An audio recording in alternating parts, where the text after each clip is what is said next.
What is going on, my good people? This is your main man Ben here with another tech reviews. It has been a while since we pumped out some content, so I think it's appropriate for us to put up some new stuff here since we are full swing on this pandemic. This summer, we are doing our best to make the best out of this situation. I hope you agree, right? So roll that intro.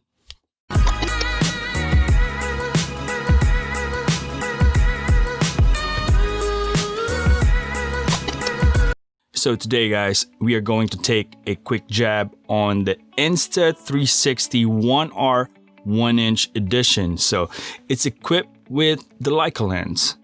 Now, this is my buddy's camera.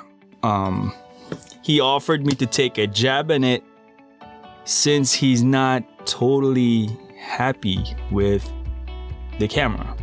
So my buddy has a pretty decent experience in terms of camera. He owns Sony's and Zeiss lens, and for me, I got curious in it, so it's really not that bad.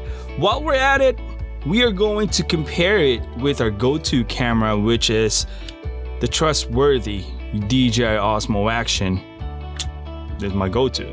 But now I understand that the Insta 360 is a specialized camera, but we are going to level the main usage based on our intended purpose of the device. However, this is the 1-inch edition. It don't have any 360 feature. So let's get into it. Now, mentioning that this camera is specialized, it will need to be put together. So it's like a brick, a Lego brick, meaning it's modular, before you can use or start shooting, meaning you have to assemble it like a puzzle. So from here on, you got to take that into an account, since this is the normal workflow or procedure to attain the effect of the shot that you are going after. So be ahead of time if you plan to shoot on this camera. So it will take up to, like, on this one, I think 400 gigabytes, the storage device. I presume this is a specialized rig. Shooting 4K alone will eat a lot of files, but this doesn't have the 360 capability or that feature, so the heck out of it. Now, there's plenty of awesome reviews out there, guys, like a lot, but in our intended usage, like any other camera or lenses, you know, you buy it based on what you use it for on that specific purpose. So we are not going to replace out our studio camera right here with the Insta 360 or, you know, the Osmo Action. But that being said, we are going to jump mainly on our intended usage of these cameras. But vlogging, riding one wheel, and bicycles, that's our main usage basically of this thing. You know, that get-go, just grab it and just shoot and say whatever you want to say, or just, you know, deal with kids and all that stuff. But again, this is the 1-inch edition. It doesn't shoot 360, but it has, I must say, a pretty dope interface and some interesting applications that I haven't seen before. But welcome to the modern world, Ben. Let's get into it. So as you can see, guys, this is the Insta 360 1R 1-inch edition. So as soon as you open up the box, you can see the USB-C charging cable that comes with it, and the main unit in that box. It's so nice to have that film in the lens, so refreshing to remove that. Now, coming into the box is the instruction manuals, comes with the sticker in the casing. Now, this is once again the Leica, I think 3.8, aperture 3.8. Now, this camera is modular, meaning it's like blocks of Lego that you have to put in together. Now, mind you, once you have like that workflow, you got to put like a little bit of time in it to put it together and take it off. And we're going to show you how you're going to put it back together around, I would say, 20 to 15 seconds. Now, put it back together, screwing the filter, depending on what type of shooting you're gonna go in, front-facing LCD screen or rear-facing. It's compatible the other way around. Now after you plug that in, put in the battery in the bottom, and you should be good to go. Now, when you decide to put this camera inside that casing, you're gonna have to unscrew the filter. It will not fit if you're gonna just slap it in there. Now, as soon as you secure that one, you can screw back the filter and you should be good to go. Other tip as well, guys, is that the front-facing LCD screen doesn't work with the casing. It's only one way around. So there's no way you can see yourself or frame yourself while shooting or riding with the camera. Yo, so what we got right now is the 1R in the Osmo Action. So to have a fair comparison, I removed the mic adapter of the Osmo Action and there's no mic. And this is the one that got through with the 1R, so there's no mic as well. But overall, we're gonna compare each one to the other. Both are set at 2.7K at 30 frames per second. For the intended purposes, this is for the vlogging test. So as you can see, Osmo Action got the what do you call this, Rocksteady activated, and what they got in Insta 360 is what they call flow state. So far, we are walking side by side.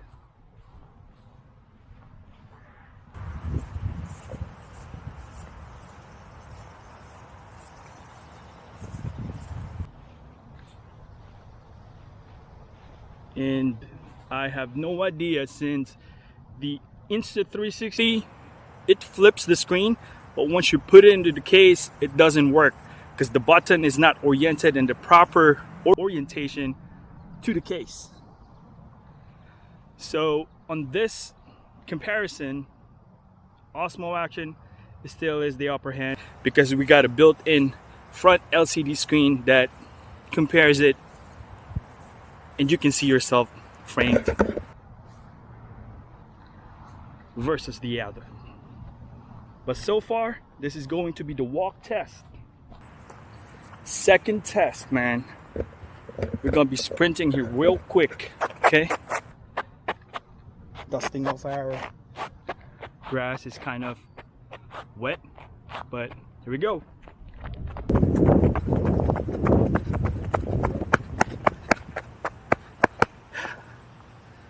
Whew. Again. My hat's about to fall off. It's not a real sprint, but it's a dash. And we'll see about the stabilization of this two camera. Let's take our one wheel and let's check it out. So what we actually have right now, guys, is we are going to test these two devices, the Osmo Action and the 1R, 1-inch edition, riding our one wheel. But this is how it goes.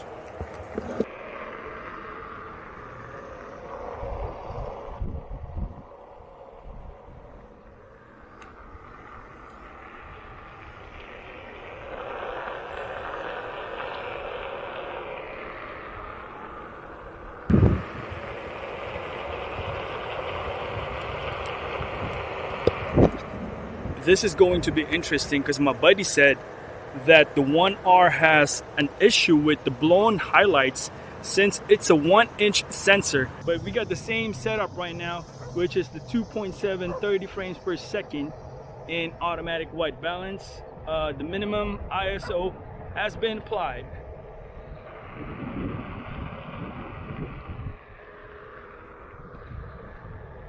So far, normal cruising, float on.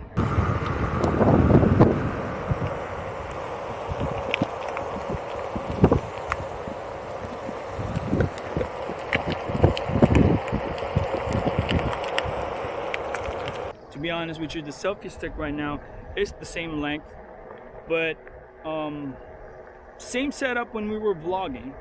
However, it's pretty much convenient for me since probably I'm used to using the Osmo Action with front LCD screen. It's kind of hard for me to gauge my framing using the Insta-1 360.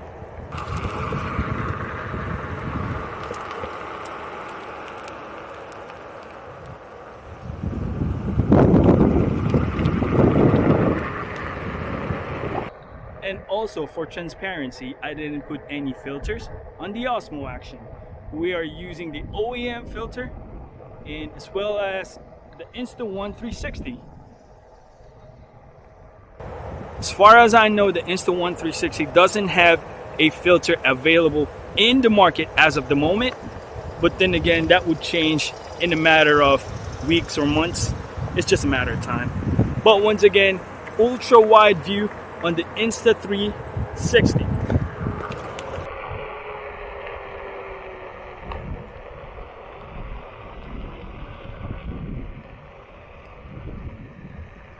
So I have decided on a one last test that I'm not gonna ride the bicycle.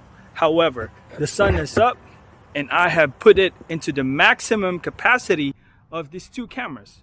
So that being said, the Osmo Action is in 4K settings with the Rocksteady on, while the Insta-1 1'inch, having a hard time saying that, is into the 5.3K settings, 16.9 in flow state. Did I say that right? Is on. And this is the end result.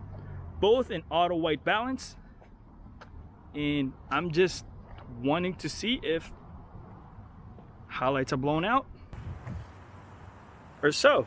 But once again, this is the quality test of both of these cameras. I hope it helps, guys. So quick feedback, guys. Overall test that we did, I'm very impressed with the quality of the Insta 360 1'inch sensor paired with the Leica lens. It's amazing in every aspect. As far as I can tell, I've been shooting videos for quite some time now. I can tell the difference of image quality versus my Osmo Action. And I must say, for an action camera, as far as my experience goes, in terms of IQ, this is the winner. No doubt about it. It has the best pop in the color. In contrast with other cameras, such as I own a Garmin Aztec Osmo Action now.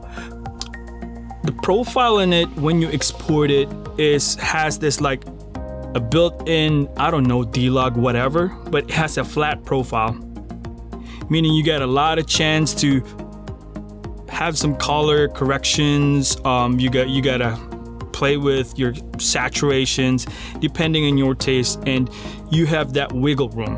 The fact that you can shoot 5.3K and when you export it as 4K, it has that extra punch of quality that you can play on with in your editing software.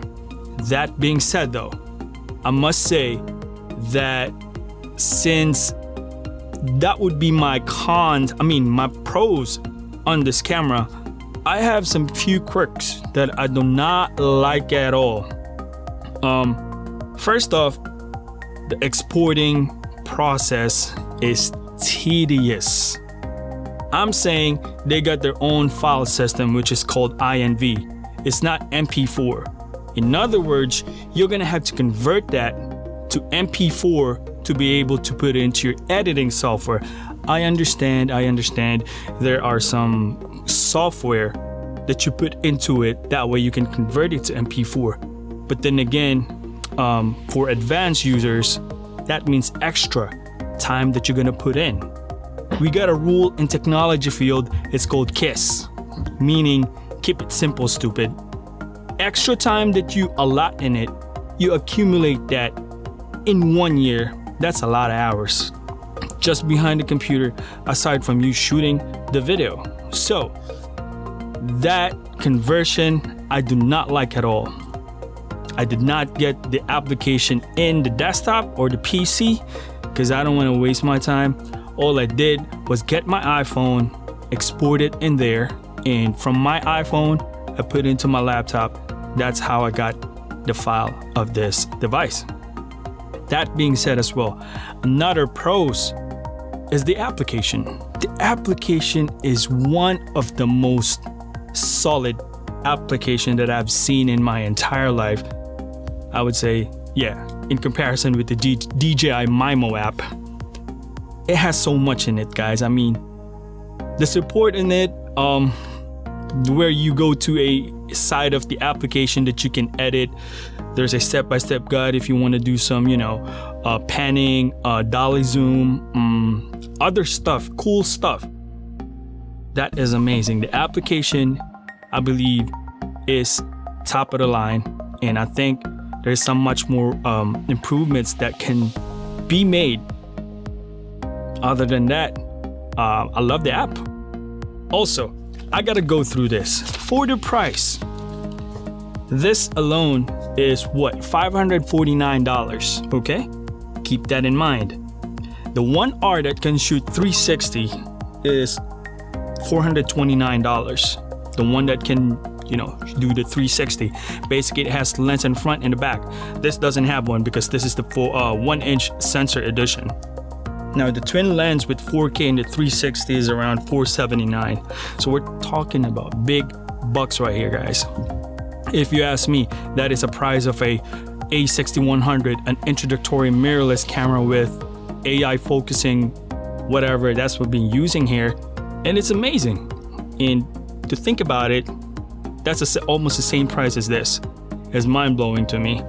I hope that Insta360 put in the built-in 360 features in all of their, models. Just the fact that you got that Insta360 name in it and you don't have that 360 feature on the most high-end platform that you got,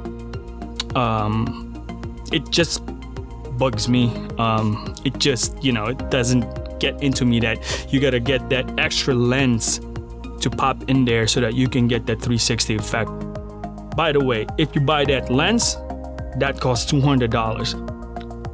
Basically, you gotta remove this and put that in, $200. So if you want this type of look plus the lens, you're gonna be looking at around what? $749. And that's a lot. Just for that feature. I don't know if you get that bucks, but I do not. But overall, I am satisfied with the quality of this camera. It's just that apples to apples, this is $250 right now, and this is $550. You be the judge on, the actual test that we did. And yeah, that's about it. But I appreciate you guys watching, man. It's a good day. It's August. I hope y'all been safe, healthy, and don't forget, always remember, God is good all the time. This your main boy. Peace out.